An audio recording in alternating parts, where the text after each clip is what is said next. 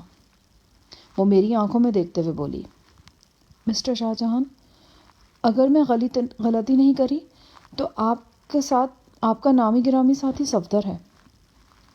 لگتا ہے کافی کچھ جانتی ہو ہمارے بارے میں۔ آج کل اخباروں میں آپ کے بارے میں بہت خبریں پڑھنے میں آ رہی ہیں۔ کیا آپ دونوں اخبار نہیں پڑھتے؟ پڑھنے کو دل تو چاہتا ہے، لیکن یار لوگ پڑھنے نہیں دیتے۔ کہتے ہیں اس سے اخلاق خراب ہوتا ہے، جواب صفدر نے دیا۔ وہ صفدر کی بات کو نظر انداز کرتے ہوئے بولی، سنا ہے کہ آپ کے ساتھ بہت بڑا دھوکہ ہوا ہے۔ امریکی صنعت کار مسٹر جی کلارک نے آپ کے ساتھ فراڈ کیا ہے، اور وہ دفینہ جس کے پیچھے آپ کئی سال سے تھے وہ اڑا کر لے گیا۔ یہ خبر تم نے اخبار میں پڑھی ہے؟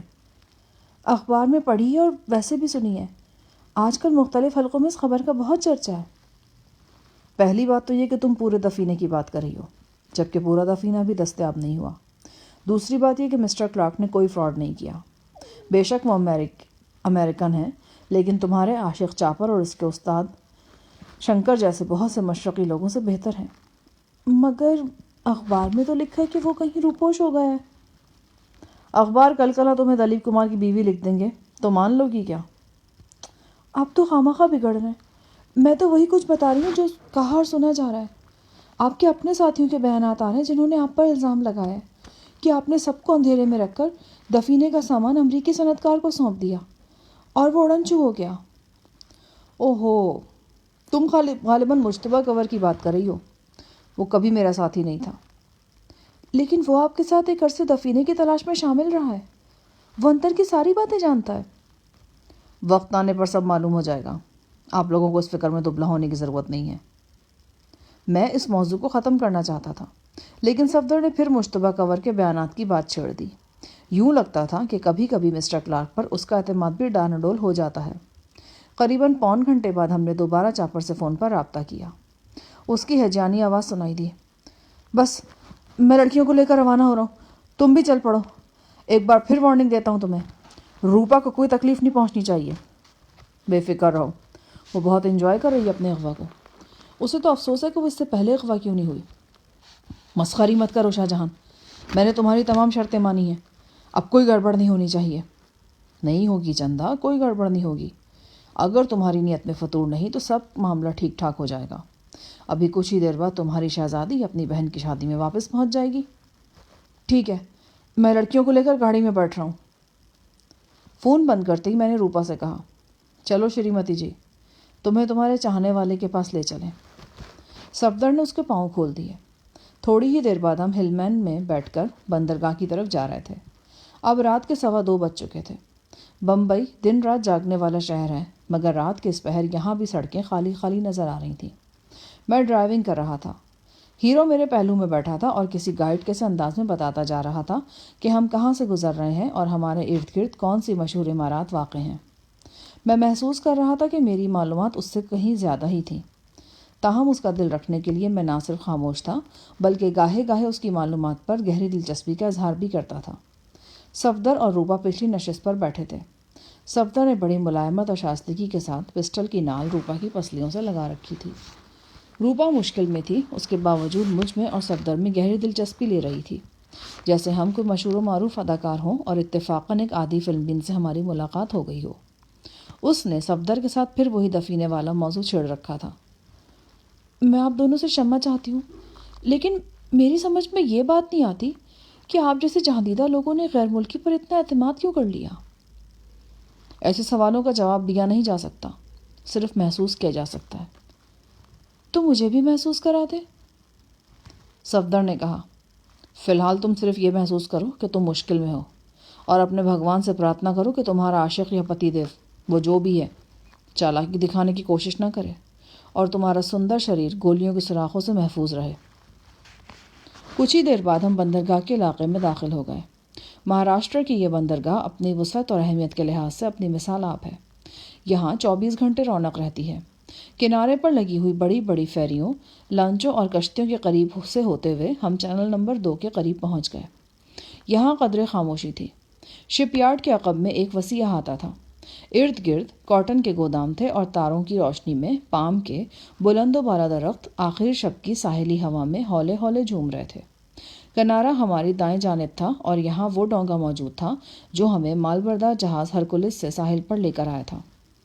حسب توقع احاطے میں چاپر کی نیلی شیورلیٹ موجود تھی۔ اس نے ہیڈ لائٹس 2 بار آن کر کے بجھا دی۔ ہم اپنی کار شیورلیٹ کے بالکل قریب لے گئے۔ شیورلیٹ کی اندرونی بتی روشن ہوئی۔ اندر تینوں لڑکیوں کی موجودگی کا پتہ چل رہا تھا۔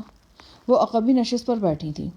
ہم نے بھی اندرونی بتی جلائی اور چاپر کو روپا جان کی موجودگی کا یقین دلایا۔ چند لمحے بعد شیورلیٹ کے دروازے کھلے، پہلے چاپر اور اس کا ساتھی باہر نکلے، پھر تینوں لڑکیاں برآمد ہوئیں۔ صفدر بھی روپا جان کو لے کر باہر نکل آیا۔ روپا نے ایک نظر ہم دونوں کو دیکھا اور چاپر کی طرف چلی گئی۔ تینوں لڑکیاں ہمارے پاس آ گئیں۔ وہ ڈری سہمی ہوئی تھیں اور تھر تھر کانپ رہی تھیں۔ ہم نے انہیں گاڑی میں بٹھا لیا۔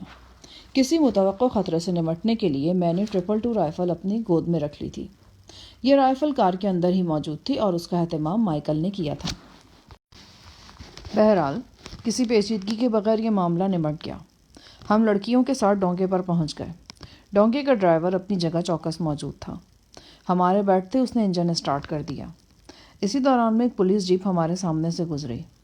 چاپر کی شیورلیٹ کے پاس سے ہو کر وہ آگے نکل گئی۔ 40-50 گز آگے جا کر جیپ نے بریک لگائے اور ریورس ہو کر واپس شیورلیٹ کے پاس آ گئی۔ غالباً پولیس والوں کو شیورلیٹ پر کسی قسم کا شک گزرا تھا۔ ہم یہ سارا منظر ڈونگے کے اندر سے دیکھ رہے تھے۔ پولیس پارٹی چھلانگیں لگا کر جیپ سے نیچے اتر آئی۔ پھر میں نے دیکھا کہ پارٹی کا انچارج، جو یقیناً ڈی ایس پی تھا، چاپر سے مکالمہ کر رہا تھا۔ اچانک ماؤزر کے 2 فائر ہوئے۔ میں نے 2 پولیس والوں کو لڑکھڑا کر گرتے دیکھا۔ اس کے ساتھ ہی روپا کی سریلی چیخ سنائی دی۔ ماؤزر یقیناً چاپر کے ہاتھ میں تھا۔ فائرنگ ہوتے ہی پولیس والے ایک دم تتر بتر ہو گئے۔ چاپر، روپا اور ان کا ساتھی کنارے کی طرف بھاگے۔ بھاگتے بھاگتے چاپر نے پولیس والوں کی طرف 3 فائر کیے۔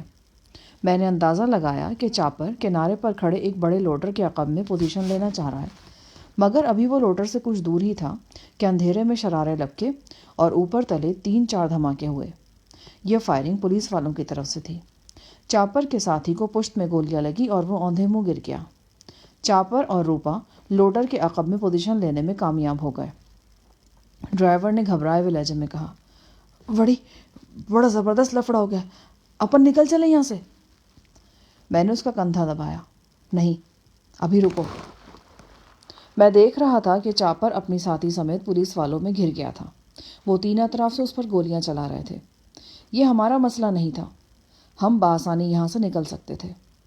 لیکن نہ جانے کیوں مجھے اس عورت کا خیال آ رہا تھا جو کچھ بھی تھا، اسے شادی کی تقریب سے یہاں اٹھا کر لانے والے ہم تھے۔ ہم ہی سب کے ذمہ دار تھے۔ میرے ذہن نے قبول نہیں کیا کہ ہم ان دونوں کو ان نصف درجن مسلح پولیسیوں کے نرغے میں چھوڑ کر یہاں سے نکل جائیں، خاص طور پر ایسی صورت میں کہ ہم ان کی مدد بھی بآسانی کر سکتے تھے۔ پھر ایک بہت خاص بات بجلی کی طرح میرے ذہن میں چمکی اور میں نے پولیس والوں کی مزاحمت کا فیصلہ کر لیا۔ میں نے مشورہ طلب نظروں سے صفدر کی طرف دیکھا۔ اس نے بھی اس بات میں سر ہلا دیا۔ اس کے ہاتھوں میں تو بڑی دیر سے کھجلی ہو رہی تھی۔ میں اس کے مزاج کو بخوبی سمجھتا تھا۔ جب ہم دونوں اکٹھے ہوتے تو دل چاہتا تھا کہ ہر گھڑی ہنگامے اور ہلچل میں گزریں۔ صفدر کی طرف سے تائید ہوتے ہی میں نے ڈونگے کے ڈرائیور سے کہا کہ وہ ڈونگے کو کنارے کے ساتھ چلا کر سڑک پر کھڑے لوڈر کی طرف لے جائے۔ ڈرائیور نے تذبذب دکھایا تو میں نے ہیرو کو اشارہ کیا۔ ہیرو کے کہنے پر وہ ڈونگے کو لوڈر کی طرف لے گیا۔ ہیرو ہل مین کار سے 222 نکال کر ڈونگے میں ہی لے آیا تھا۔ میں نے 222 تھامی اور چلا کر کہا، چاپر، پیچھے ڈونگے میں آ جاؤ۔ چاپر نے میری بات سن بھی لی اور سمجھ بھی لی۔ میں نے اور صفدر نے ڈونگے سے پولیس والوں پر فائر کھول دیا۔ میرا اندازہ بالکل درست نکلا۔ یہ شیر دل پولیسی اکیلے بندے کو دیکھ کر بہادر بنے ہوئے تھے۔ جب انہیں اندازہ ہوا کہ مزاحمت کرنے والے زیادہ ہیں تو وہ ایک دم پوزیشنیں چھوڑ کر مزید پیچھے ہٹ گئے۔ اس موقع پر چاپر نے ہوشیاری کا مظاہرہ کیا اور روپا کے ساتھ بھاگ کر ڈونگے میں کود گیا۔ اسے فرار ہوتے دیکھ کر 2 ڈھیٹ قسم کے پولیس والے ایک دم ڈونگے کی طرف لپکے۔ میں نے بے دریغ ان کی ٹانگوں پر فائر مار کر انہیں زخمی کر دیا۔ اسی دوران میں صفدر نے ڈرائیور کا کندھا دبا کر اسے چلنے کا اشارہ کر دیا۔ ڈونگا مڑا اور برق رفتاری سے کھلے سمندر کی طرف روانہ ہو گیا۔ چلتے ڈونگے پر کسی نے فائر نہیں کیا۔ جس جگہ ڈونگا کھڑا تھا وہاں ارد گرد کوئی دوسرا ڈونگا یا لانچ وغیرہ موجود نہیں تھی۔ پولیس والے ہمارا پیچھا کرنے سے قطعی طور پہ قاصر تھے۔ جب تک وہ طویل چکر کاٹ کر شپ یارڈ کی دوسری طرف جا پہنچتے اور کوئی سواری حاصل کرنے کی کوشش کرتے، ہم دور نکل سکتے تھے۔ مگر خاص بات یہ تھی کہ ہم دور نکلنا نہیں چاہتے تھے۔ میں نے ڈرائیور سے کہا کہ وہ اپنا رخ گودی کی طرف رکھے۔ ڈرائیور الجھن سے میری طرف دیکھنے لگا۔ صفدر نے میرے کان میں کہا، اگر ہم سیدھا جہاز کی طرف نکلیں تو زیادہ اچھا ہے۔ لیکن میں زیادہ اچھا نہیں چاہتا۔ میں چاہتا ہوں کہ وہ ہمارے پیچھے آئیں۔ وہ کون؟ پولیس والے۔ صفدر نے تعجب سے میری طرف دیکھا، پھر جیسے ایک دم ساری بات اس کی سمجھ میں آ گئی۔ اس کے چہرے پر روشنی سی لپک گئی۔ وہ جان گیا تھا کہ اگر ہم پولیس کی نظر میں آ جاتے اور ہماری وجہ سے مائیکل کا مال بردار ہرکولس مشکوک ہو جاتا تو اس میں بھی ہمارا ہی فائدہ تھا۔ جہاز پر پولیس کی چڑھائی ہو جاتی تو اس غیر قانونی و مجرمانہ سفر کو بریک لگ جاتے جو ہمیں اور سینکڑوں دوسرے لوگوں کو کسی انجانی منزل کی طرف لیے جا رہا تھا۔ اس وقت اس اذیتناک سفر کا رکنا باقی سب باتوں سے زیادہ اہم تھا۔ قریباً 1 فرلانگ کے فاصلے پر ایک بڑا بجرا کھلے سمندر میں لنگر انداز تھا۔ اس کی بیشتر روشنیاں بجھی ہوئی تھیں۔ ہمارے ڈونگے کو بجرے کے قریب سے گزرنا تھا۔ میں نے چاپر سے کہا، چاپر ڈیئر، تم اور تمہاری ڈارلنگ چھلانگ لگانے کے لیے تیار ہو جاؤ۔ میرا خیال ہے کہ تم اس بجرے پر آسانی سے پناہ حاصل کر لو گے۔ چاپر نے تحفیمی انداز میں سر ہلایا اور روپا کا بازو پکڑ کر کھڑا ہو گیا۔ روپا کے انداز سے پتہ چلتا تھا کہ وہ پانی میں ہاتھ پاؤں چلانا جانتی ہے۔ چاپر بولا، میں تمہارا شکریہ ادا کرنا چاہتا ہوں، لیکن افسوس کہ ہمارا رشتہ دشمنی کا ہے۔ چلو، تمہارا ایک لفظ بچ گیا، تمہارے بھی تو 70 لاکھ بچ گئے۔ چاپر نے طنز کیا، چلو پھر حساب کتاب کر لیں گے۔ شنکر سے بولنا کہ یہ قرض بھی اپنی ڈائری میں لکھ لیں۔ بجرا بالکل قریب آ گیا تھا۔ اس کا ڈیک زیادہ اونچا نہیں تھا۔ چاپر نے پہلے ماؤزر ڈیک پر پھینکا، پھر سجی سوری روپا کے ساتھ ٹھنڈے پانی میں چھلانگ لگا دی۔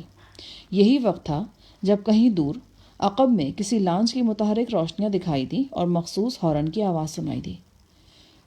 کوسٹ گارڈز آ رہے ہیں، ہیرو نے کانپتی آواز میں کہا۔ کوسٹ گارڈز آ رہے ہیں؟ اب ہم کیا کریں؟ ہیرو نے پھر کہا، تم یہ کیسے کہہ سکتے ہو کہ یہ کوسٹ گارڈز ہیں؟ وڑی اپنے سائرن کی آواز نہیں سنی؟ یہ کوسٹ گارڈز کا خاص سائرن ہے۔ پھر آپ بڑی لائٹس کے اوپر وہ چھوٹی سرخ لائٹیں بھی تو دیکھ رہے ہیں نا، یہ لائٹ گارڈز کی لانچوں پر ہی ہوتی ہیں۔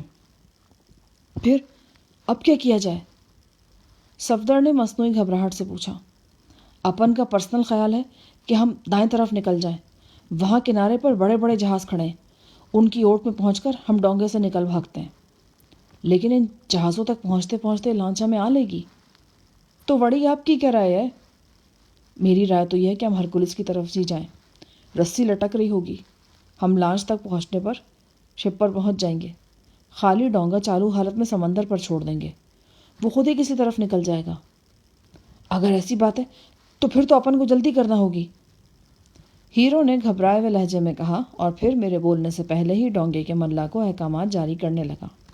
ڈونگے کی رفتار تیز ہو گئی اور اس کا رخ سیدھا مال بردار جہاز ہرکولس کی طرف ہو گیا۔ ہرکولس کا حوالہ سمندر میں صاف نظر آ رہا تھا۔ وہ 2 دوسرے جہازوں کے پہلو میں لنگر انداز تھا۔ اس کی بیشتر روشنیاں بجھی ہوئی تھیں۔ تاریک افق کے پیش منظر میں وہ ایک طویل پرچھائی کی طرح دکھائی دیتا تھا۔ ہمارا ڈونگا تاریک پانی کو کاٹتا ہوا تیزی سے جہاز کی طرف بڑھ رہا تھا۔ ملا نے اس کی لائٹس آف کر دی تھی، مگر تھوڑی تھوڑی دیر بعد اس کو ہیڈ لائٹ آن کرنا پڑتی تھی۔ تینوں لڑکیاں ہماری افراتفری سے بے نیاز ایک کونے میں خاموش بیٹھی تھیں۔ تیز رفتاری کے سبب کسی وقت ڈونگے کو زور سے ہچکولا لگتا تو وہ ایک کے اوپر دوسری ڈھیر سی بن جاتی۔ ایک مرتبہ ہچکولا اتنا زوردار تھا کہ ایک لڑکی کے منہ سے ہلکی سی چیخ نکل گئی۔ جوں جوں ہم جہاز کے قریب پہنچ رہے تھے، اس کی جسامت اور بلندی زیادہ محسوس ہو رہی تھی۔ سیڑھی جہاز کی دوسری جانب تھی۔ ہمیں کلاوا کاٹ کر سیڑھی کی طرف جانا تھا۔ لانچ اب کافی نزدیک آ چکی تھی۔ ہیرو نے مایوسی سے کہا، اپن کا تو خیال ہے کہ اپن اوپر نہیں پہنچ سکیں گے۔ چلو کوشش تو کرنی چاہیے نا، اگر اس کوشش میں انہوں نے گولی چلا دی تو ہم سب پھڑک جائیں گے، تو پھر کیا کریں ہم؟ تو تم نے سخت بے وقوفی کی، اپنے ساتھ ساتھ اپن کو بھی پھنسا دیا۔ ڈونگا اب چکر کاٹ کر سیڑھی کی طرف بڑھ رہا تھا۔ لانچ کی روشنیاں بالکل واضح دکھائی دینے لگی تھیں۔ ان کا فاصلہ بمشکل 200-250 گز تھا۔ اچانک میں چونک گیا۔ ایک پرچھائی سی ڈونگے سے اچھل کر سمندر میں جا گری۔ یہ ہیرو تھا۔ اس نے ڈونگے کے پچھلے حصے سے سمندر میں چھلانگ لگا دی اور سطح کے نیچے غائب ہو گیا۔ ابھی میں اور صفدر ہیرو کو ہی دیکھ رہے تھے کہ ڈونگے کو پھر جھٹکا لگا اور ایک پرچھائی اور اچھل کر سمندر میں غائب ہو گئی۔ اس مرتبہ ڈونگا چلانے والے نے سمندر میں جست لگائی تھی۔ میں اور صفدر ششدر رہ گئے۔ اس کے ساتھ ہی ہمیں احساس ہوا کہ یہ دونوں افراد کوسٹ گارڈز کے کتنے دہشت زدہ تھے۔ ڈونگا بغیر کسی کنٹرول کے برق رفتاری سے اڑا چلا جا رہا تھا۔ وہ بے مہار تھا، لہٰذا اپنی مرضی سے بائیں رخ پر مڑتا چلا جا رہا تھا۔ میں نے صفدر سے کہا، ان لڑکیوں پر نظر رکھو۔ صفدر نے اپنا ریوالور نکال کر چوکس کھڑا ہو گیا۔ میں نے ڈونگی کا کنٹرول سنبھالا۔ اس سے پہلے میں نے کنٹرول کو ہاتھ نہیں لگایا تھا۔ ویسے بھی تاریکی تھی، کچھ سمجھ نہیں آ رہا تھا۔ میں نے ویل گھمایا تو ڈونگا ایک دم بائیں رخ پر جھک گیا۔ لڑکیوں کی چیخیں نکل گئیں۔ میں نے ایسکیلیٹر تلاش کرنے کی کوشش کی، مگر اسی دوران میں ڈونگے کی رفتار کم ہو گئی اور اسے جھٹکے لگنے شروع ہو گئے۔ جہاز سے لٹکتی ہوئی رسی ہمیں نظر آ رہی تھی۔ اوپر عرشے پر چند کھیولے بھی دکھائی دے رہے تھے۔ غالباً انہوں نے ڈونگے کو پہچان لیا تھا اور وہ ہاتھ ہلا رہے تھے، بلند آواز میں چلا رہے تھے۔ ڈونگا اب ایک دائرے کی شکل میں گھومتا چلا جا رہا تھا۔ شاید میں کوشش کرتا تو اسے سیدھا کرنے میں کامیاب ہو جاتا، لیکن اسے سیدھا کرنے میں مجھے زیادہ دلچسپی نہیں تھی۔ میری خواہش تھی کہ کوسٹ گارڈز کی لانچ جلد از جلد ہم تک پہنچ جائے، اور پھر ایسا ہی ہوا۔ جس وقت ہمارا ڈونگا سمندر میں جھولتی ہوئی سیڑھی کے قریب پہنچا، ساحلی محافظوں کی مسلح لانچ بھی موقع پر پہنچ گئی۔ لانچ کو دیکھتے ہی جہاز والوں نے رسے کی سیڑھی فوراً اوپر کھینچ لی۔ لانچ کافی بڑی تھی، اس کے اوپر لمبی نال کی گن صاف نظر آ رہی تھی۔ گن کے عقب میں باوردی محافظوں کی ٹوپیاں دکھائی دیتی تھیں۔ لانچ پر سے میگا فون کے ذریعے اعلان کیا گیا، خبردار، تم لوگ ہمارے نشانے پر ہو، بھاگنے کی کوشش کی تو پار ہو جاؤ گے، اپنی بتیاں جلا دو اور انجن بند کر دو۔ بھاگنا کون کافر چاہتا تھا؟ ہماری تو خواہش تھی کہ ہم پکڑے جائیں اور نتیجے میں یہ مال بردار ہرکولس بھی پکڑا جائے۔ ہرکولس پکڑا جاتا تو غلاموں کی کھیپ بھی پکڑی جاتی جو اس جہاز کے ذریعے نامعلوم منزل کی طرف لے جائی جا رہی تھی۔ لانچ پر سے دوبارہ اعلان کیا گیا، اپنی رکشا چاہتے ہو تو بتیاں جلا دو اور انجن بند کر دو۔ میں نے دائیں بائیں ہاتھ چلا کر اگنیشن سوئچ تلاش کیا اور انجن بند کر دیا۔ لانچ ہمارے ڈونگے کے ساتھ آن لگی۔ کوسٹ گارڈز چھلانگے لگا کر ڈونگے پر آ گئے۔ ان کے پاس خودکار رائفلیں تھیں اور تیور خطرناک تھے۔ ہمیں ہینڈز اپ کرایا گیا۔ پھر ہمارے ریوالوروں کے علاوہ 222 رائفل بھی قبضے میں لے لی گئی۔ گارڈز کے ساتھ پولیس کا ایک ڈی ایس پی بھی تھا۔ یقیناً یہ وہی ڈی ایس پی تھا جس نے پولیس پارٹی کے ساتھ چاپر کو روکا تھا اور نتیجے میں فائرنگ شروع ہوئی تھی۔ کوسٹ گارڈز کا ایک انچارج لہیم شہیم جسم والا خطرناک صورت شخص تھا۔ اس نے بے حد للچائی ہوئی نظروں سے تینوں لڑکیوں کو دیکھا اور اپنی مونچھوں کو بل دینے لگا۔ کھڑی ہو جاؤ۔ وہ تینوں سہم کر کھڑی ہو گئی۔ انچارج نے ہمارے علاوہ ان تینوں کی جامہ تلاشی بھی لی۔ اس کی تلاشی کا انداز صاف بتا رہا تھا کہ وہ دست درازی کر رہا ہے۔ کوئی اور لڑکیاں ہوتی تو انچارج کی اس واہیاتی پر سخت احتجاج کرتی، مگر وہ تو زر خرید کنیزیں تھیں۔ پچھلے چند ماہ میں ان کی عزت نفس اور احساس خودی کو اتنے چرکے لگ چکے تھے کہ وہ مٹی کی مورت بن گئی تھیں۔ ان کا نہ اپنا کوئی ارادہ تھا، نہ ہی احساس، نہ ہی سوچ۔ ان کی یہ حالت دیکھ کر ترس آتا تھا۔ ہم پانچوں کو ڈونگے سے نکال کر لانچ پر سوار کر دیا گیا۔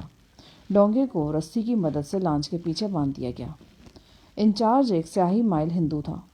وہ مجھ سے مخاطب ہو کر کرخت لہجے میں بولا، ہاں جی سرکار، کدھر تشریف لے جا رہے تھے اور ان چھوکریوں کو کہاں سے اڑایا ہے؟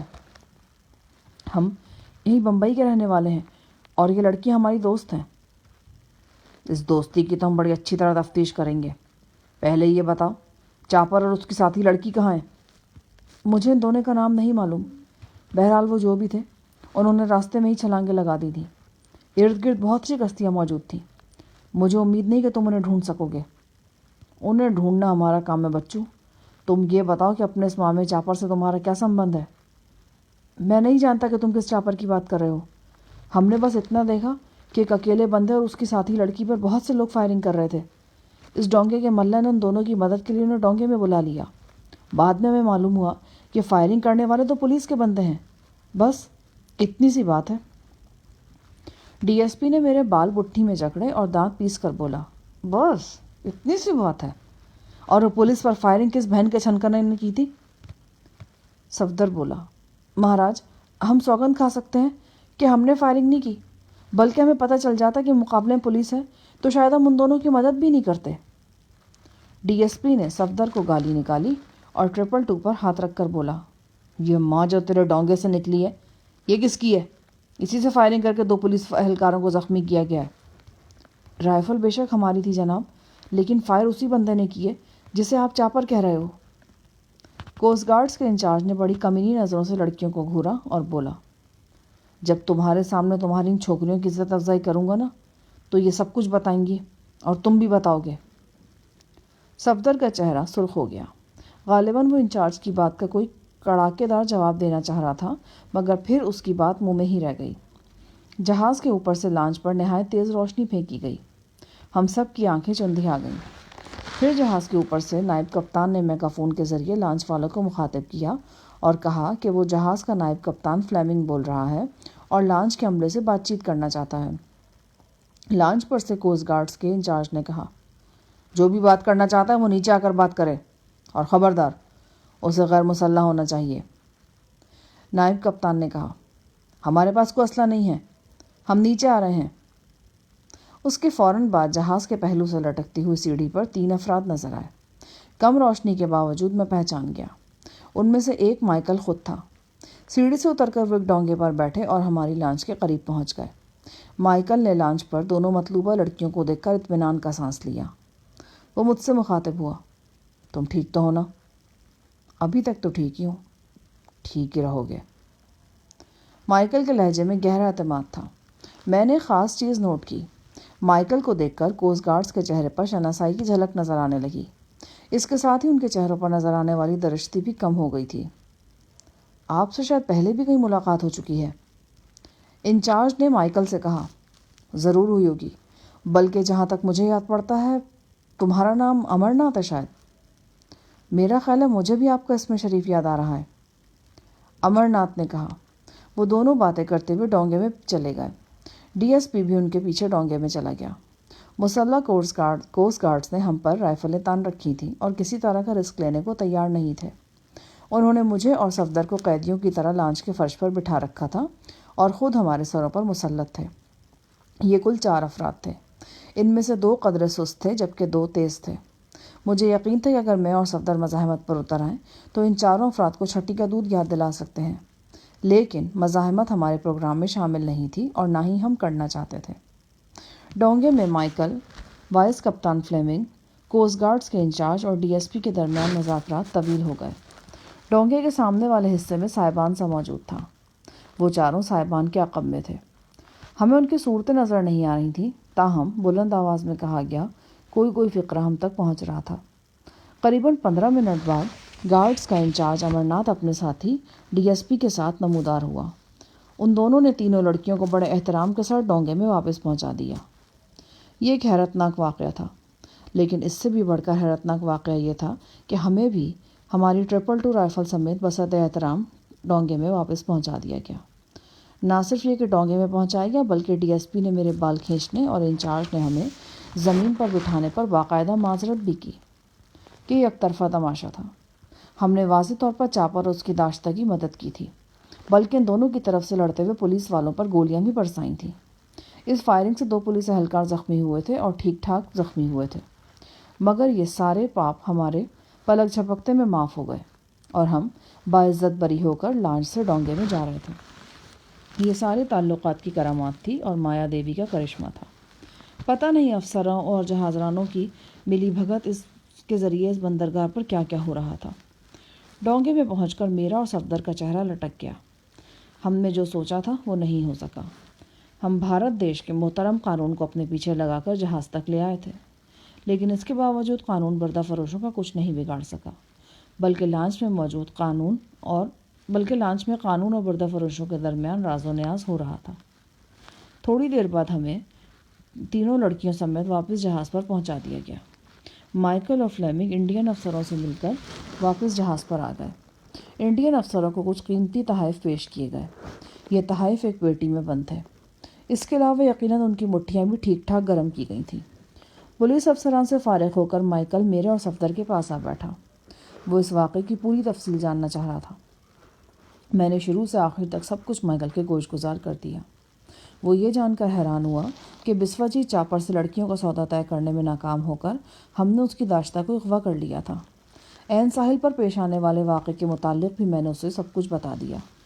اس معاملے میں سچ بولنا بہتر تھا، کیونکہ اگر ہیرو یا ڈونگے کا ملہ جہاز پر پہنچ جاتے تو انہوں نے ساری حقیقت مائیکل کو بتا دینا تھی۔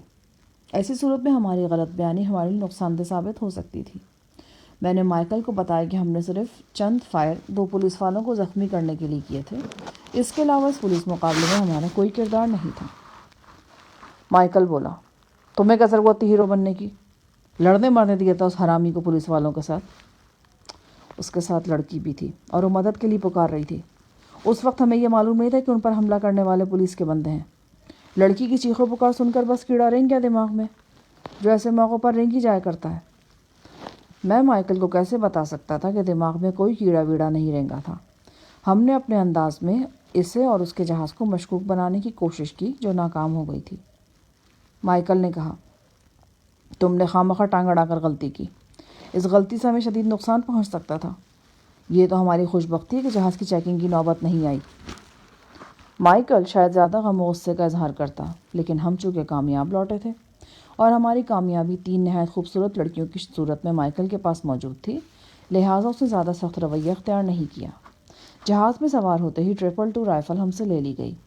وہ کرنسی نوٹ جو مائیکل نے روانگی کے وقت ہمیں دیے تھے، میں نے اسے جوں کہ توں واپس کر دیے. وہ قدرے خوش نظر آنے لگا. بات تھی بھی خوش ہونے والی. ہم نہ صرف 2 کی بجائے 3 لڑکیاں جہاز پر لائے تھے، بلکہ مائیکل کی وہ خطیر رقم بھی بچا لی تھی جو لڑکیوں کے عوض چاپر کو دینے پر وہ آمادہ تھا. ہمیں واپس جہاز کے نچلے حصے میں بھیج دیا گیا. تاہم بھیجنے سے پہلے ہمیں وہی براؤن کرتا پاجامہ پہنایا گیا جو اب تک ہم نے یہاں زیب تن کیے رکھا تھا. یہاں کیبن میں ہمارے ساتھی ہمارے منتظر تھے. وہ حیران تھے کہ 3 دن تک ہم کہاں غائب رہے اور اب کیسے واپس آ گئے. شاید ان کو یہ خدشہ تھا کہ ہمیں کسی غلطی کی پاداش میں سمندر کی نظر کر دیا گیا ہے اور اب تک ہماری لاشیں مچھلیاں ہضم کر چکی ہوں گی. ہمیں دیکھ کر سب سے زیادہ خوشی ظاہر ہے زری گل کو ہی ہوئی تھی. اس کی آنکھوں میں آنسو چمک گئے. دل ہی دل میں وہ یقیناً کوئی تربیہ قسم کا گیت گا رہا تھا. ایسے ہی ایک موقع پر اس نے ہمیں گانا بھی گا کر سنایا تھا. کو خوشیوں کے نال آج چڑھ گئے ہیں حال. اور پھر وہ اردو گانا، خوشی سے کیوں نہ گائے ہمارا دل بھی گا رہا ہے، وغیرہ وغیرہ. ہمارے کیبن کے ساتھی حسب معمول گمسم اور سہمے ہوئے جانوروں کی طرح نظر آ رہے تھے. زخمی چہرے والے اسلم کو پھر بخار تھا اور وہ غنودگی کی حالت میں بار بار نسرین کا نام پکار رہا تھا. بڑا کرب تھا اس کی آواز میں. کسی وقت وہ کسی جمشید کا نام بھی لیتا اور اس سے معافیا مانگنے لگتا. کبھی بالکل ناقابل فہم باتیں کرتا. اس کے چہرے کے زخم جو چند دن پہلے ٹھیک نظر آ رہے تھے اب پھر خراب ہو گئے تھے. بخار بھی شاید انہی زخموں کی وجہ سے تھا. مجھے اس کی حالت دیکھ کر ترس آ رہا تھا. زری گل نے بتایا کہ کل اسے پھر شدید دورہ پڑا تھا. وہ اٹھ کر بھاگتا تھا اور کہتا تھا کہ مجھے نسرین کے پاس لے چلو. وہ دروازے میں کھڑی میری راہ دیکھ رہی ہوگی. وہ اور جمشید کیا سوچیں گے؟ ہمیں کیبن میں پہنچے بمشکل 10-15 منٹ ہی ہوئے تھے کہ ہمارا جہاز حرکت میں آ گیا. بتدریج اس کی رفتار بڑھتی چلی گئی. بندرگاہ کی حدود سے نکل کر وہ درمیانی رفتار سے کسی نامعلوم سمت میں بڑھنے لگا. ہمارا یہ اندیشہ غلط ثابت ہوا تھا کہ شاید مائیکل اور ہیرو کی ملاقات پھر ہو جائے. ساری رات یہ سفر جاری رہا. اسلم رات بھر کراہتا رہا. اس کا ادھیڑ عمر ساتھی نثار اس کے ماتھے پر ٹھنڈی پٹیاں رکھتا رہا. صبح تک اس کی حالت جوں کی توں تھی. چہرے کی ایک جانب سوج گئی تھی اور انفیکشن کے آثار بڑے واضح تھے. مضروب کو شدید طبی امداد کی ضرورت تھی، لیکن یہاں کوئی سننے والا نہیں تھا.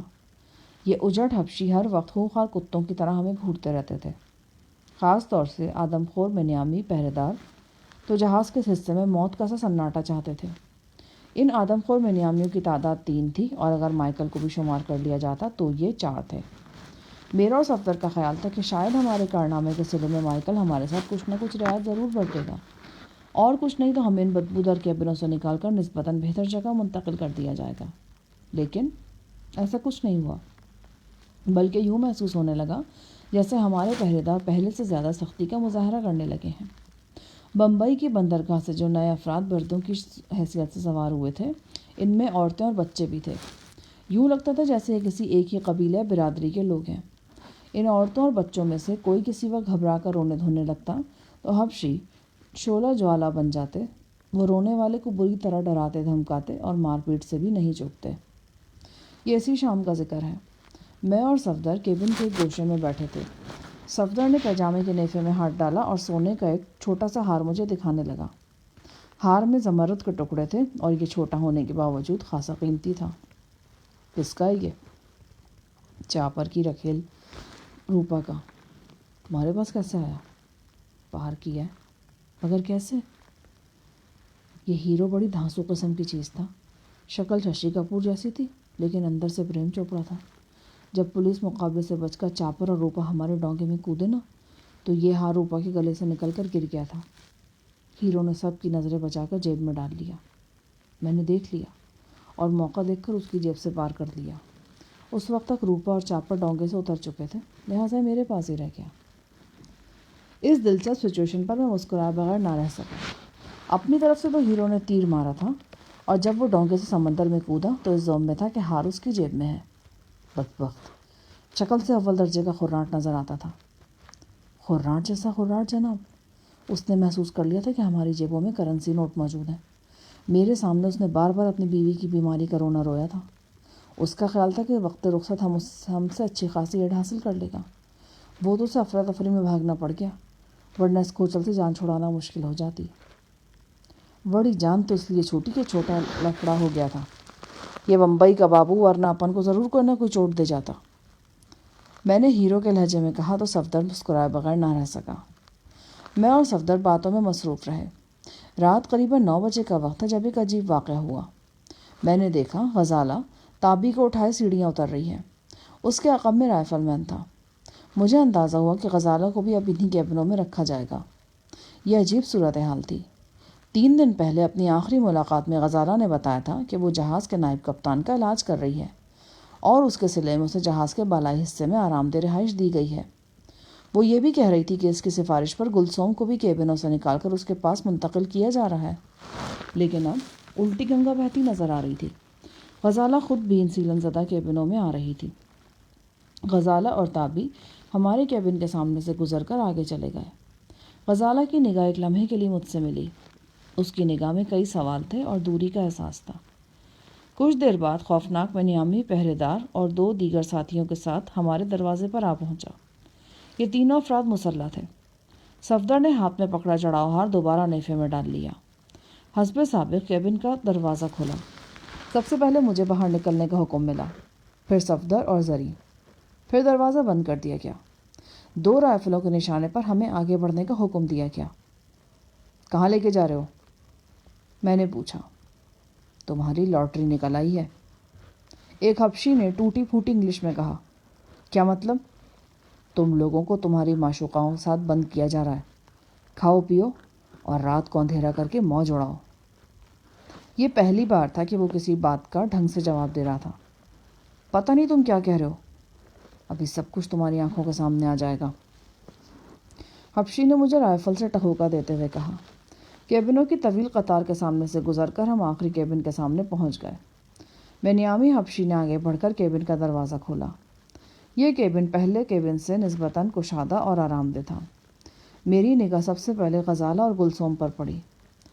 گلسوم، تم یہاں؟ میرے منہ سے بے اختیار نکلا۔ وہ سسک پڑی۔ غزالہ نے اسے اپنے کندھے سے لگا لیا۔